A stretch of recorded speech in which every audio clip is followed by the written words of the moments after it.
Hello everybody, my name is Gongomas and welcome to my review of the Ultra Necrozma arc. Yes, I'm finally here to give my 2 cents of the Necrozma arc. Now before we begin, one thing I want to point out, I apologize for the lack of uploads. I have just been lazy and actually been trying to figure my life out since I graduated from high school. All that I had to think real hard because I've been thinking for a long time. And another thing, I've just been lazy, and yeah, and the reason this thing's coming out that's the reason why this thing's coming out late. Now, I want to point out too, this is going to be the only image I'm going to be showing throughout the entirety of the video, for many reasons. One, the anime is going to come back soon. The anime is coming back this Sunday, yeah, and that's another thing too. The anime is changing the time from Thursday to Sunday. I think this is the first time since the electrical Porygon incident, where back then Pokemon was on Tuesdays, but I had to change to Thursdays. So yeah, and another reason why the arc has been done for a while now, 3 weeks. Yeah, about 3 weeks. The arc has been over with, so a lot of you guys have already seen it. So I'm not gonna really be focusing showing you guys too many images. And also, I just need to get this review out. So with that being said, let's jump into the Necrozma arc and talk about basically why I thought about it. Now then, let's begin. The Necrozma arc basically begins with Necrozma itself breaking out of a diamond prism thing in the Negaidale. God dang, I keep getting Negaidale and they have all confused. I don't know why. But anyways, once Necrozma breaks out and gets ready to do whatever it has to do, this is where we actually go to Melemea Island and we see Ash. Once we see Ash, he actually questions Kukui because he's actually wearing a shirt and buckled up. And that's the same thing with Brunette, where she's just on the floor, sleeping. And that's a lot for all the adults too in the Alola region, throughout all of Alola. All the adults are just lazy all of a sudden. From Mallow's dad, Lana's dad, Kiawe's parents, Sophocles' mother, a little Hobbs, especially Hobbs, because he literally fell to the ground when he was waiting goodbye to Lily for the day. Kinda hilarious. But yeah, it shows that all the adults are just lazy. But our heroes don't really worry about that too much for real for some odd reason. But anyways, they pretty much resume on as the average day. Long story short, they're getting ready to celebrate a eclipse. An eclipse that comes every 25 years, I want to say. Throughout the Alola region. It's been a long time since I saw the arc itself, so I'm kind of lusty. But from what I can remember, there was some new greeting, there was a new saying in the Alola region now, basically a new saying that Lily discovered, which I kind of forgot what it meant, but I think it meant to share, because I think Alola means family, and that saying means to share. At least I think that's what it means. Either I'm for no, that's the greeting. I think it's Mohala. Well, I don't know. You guys can probably tell me what the new saying is. But anyways, we got to Eighth Paradise. When we got to Eighth Paradise, it showed there was some Ultra Waves happening. Now, these are very different from the regular waves that they've been receiving for Ultra Beasts, because this is a different type of Ultra Beast they're going to be dealing with pretty soon. Once that being said, we see Ash and Kiawe train on the beach. However, the Z moves don't really give out that much power for real. The power of the Z moves isn't as strong as it usually is. This is where Ash and Kiawe go back to the Pokemon school and the Ultra Guardian Alert system happens. Once that ends up happening, they're told by Lucifer to go to Pony Island. Once they go to Pony Island, this is where they meet Gladion, who, mind you, looks pretty cool in his Ultra Guardian. I'm not gonna lie, he actually looks cool. But anyways, once that said, there was some new ones that was discovered by the Altar of the Sun. And long story short, it basically just shows how the Alola people used to praise the Radio One, aka Ultra Necrozma. Once they basically get out of the ruins, talking about that little moment. Before I forget though, before all that though, Lucamine and the basically Eighth Paradise employees, i.e. Faba, Wig, and Brunette, brought a machine where it needs Z energy. This is what the only 4 ones who can use Z move, being Ash, Kiawe, Lana, and Gladion. wind up using those Z moves. Once that winds up happening, basically this just disperse the gloomy clouds and make it into a sunset, because it's already sunset to begin with. So after they discover the ruins, they learn that they find that Lunala comes out of Ultra Wormhole being chased by Necrozma. And before that, it winds up happening, Necrozma had been chasing Solgaleo and Lunala. However, Necrozma just basically took down Solgaleo and Lunala was left alone. Once they know this, Luzbane orders the Ultra Guardians to go and help Lunala. Once they do that, they basically go and help out. Once Lunala and Necrozma find themselves on Melee Island, Tabakura comes in and basically stops them from hitting Hala in Hariyama. Once that winds up happening, they wind up fighting around the ocean. I'm not gonna lie, the battle looks actually pretty good. I'm not gonna lie. And of course, it's a legendary battle, so they always look good.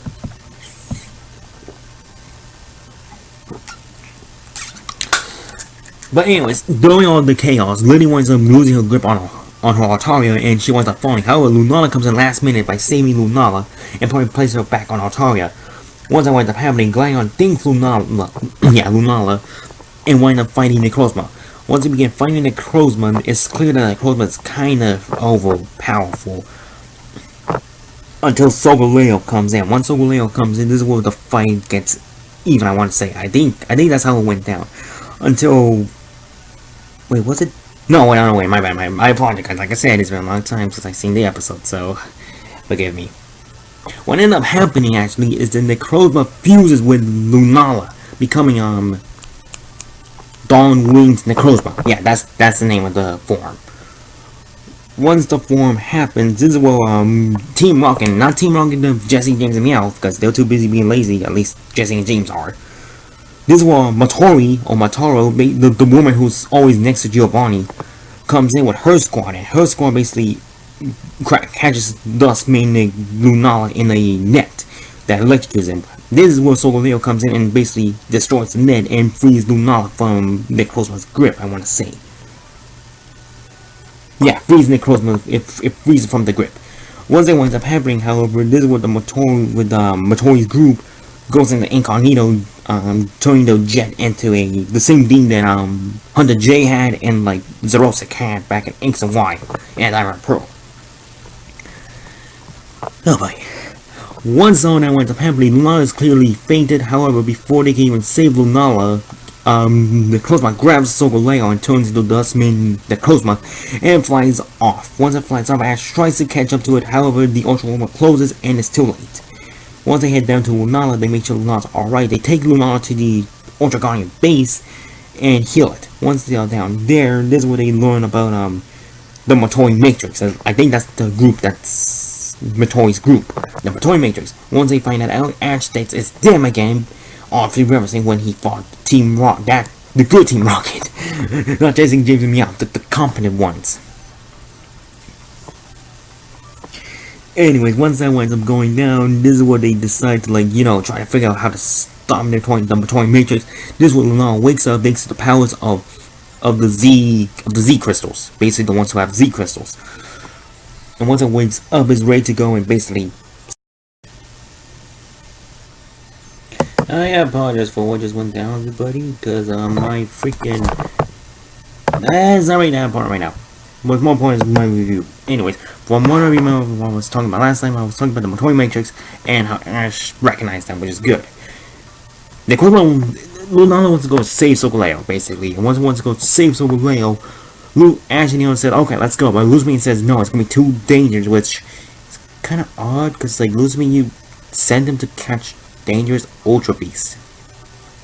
I guess here is because they're going to a different world where it was different here, because here, they're still in their world. So I see why she's kind of worried because of that. But thanks to Ash's motivational speeches, she lets them go. And once he gives the green light, they basically head off.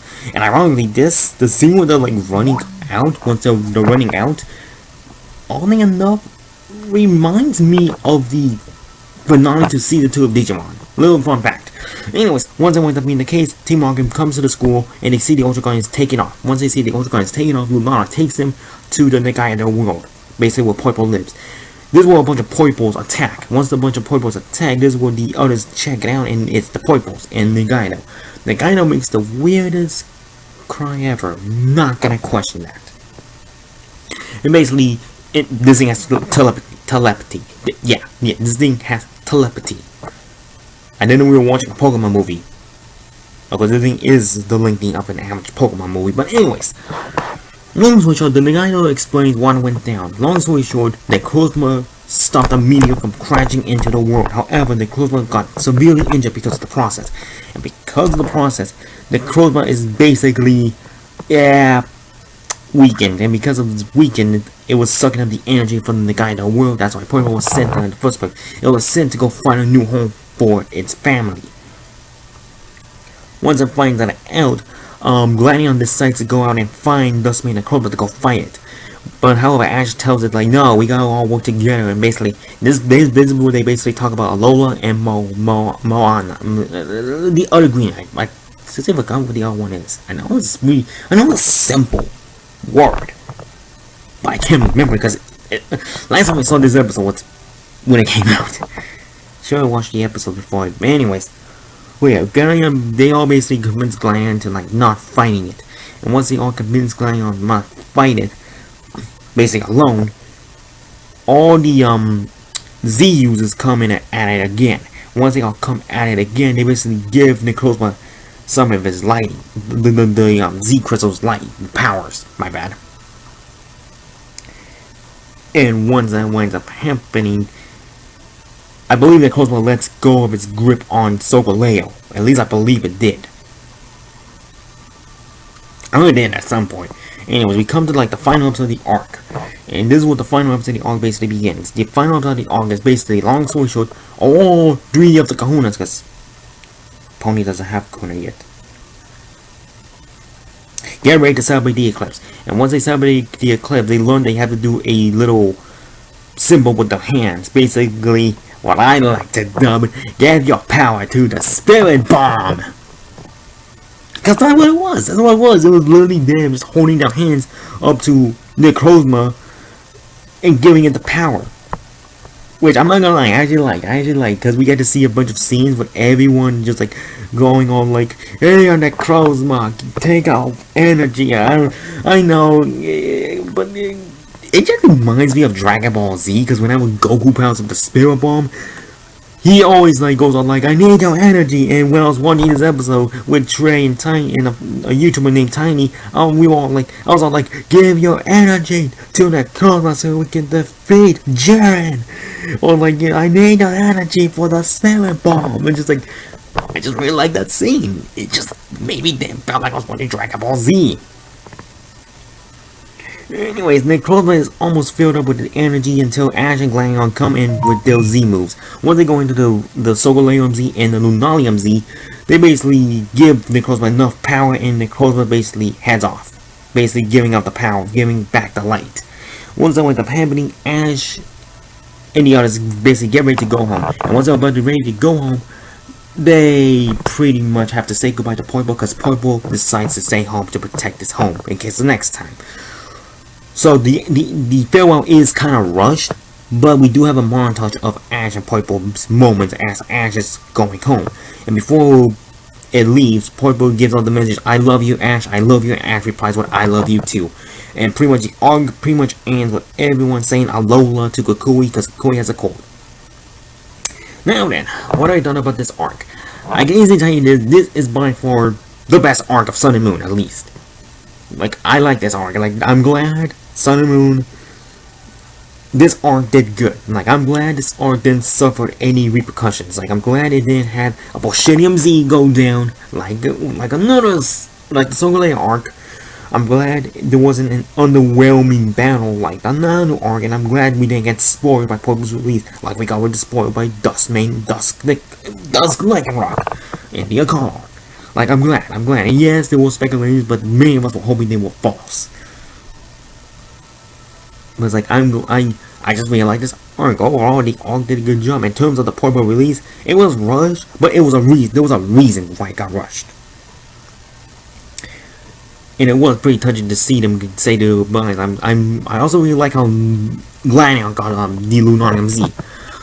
Because, like, ideally, I never picture him with a legendary Z move two. Like I picture him and Ash and Lily, or more or less Lily gets Solgaleo and or the other way around. Lily gets Lunala and Solgaleo goes to Gladion. But like this is way better. Like this is better. Like if Ash and Gladion would ever won they fight in the league, and they had to use Solgaleo and Lunala, I'm alright with it. I would just be alright because they'd be like they're both going at it with a strong legendary Pokemon. Will it ever happen?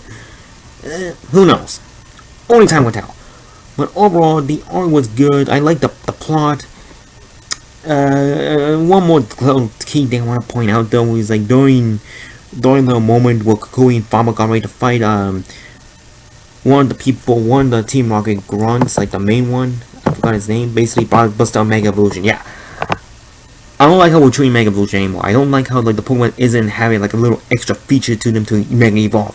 Cause that just brings the question. Well, what the heck what happened? Well, what the heck happens if along comes back on any other Mega Evolution trainer who had like a feature that the Pokemon was like holding? For example, Mega Lucario was holding like a little gauntlet.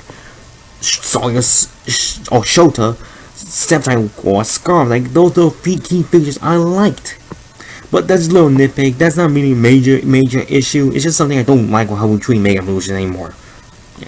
At least I don't like how that's how like some moves treat Mega Evolution.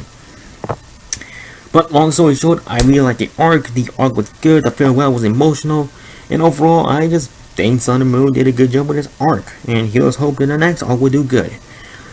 So, with that being said, you guys, I will see you guys in the next video, whatever I do. So, take care.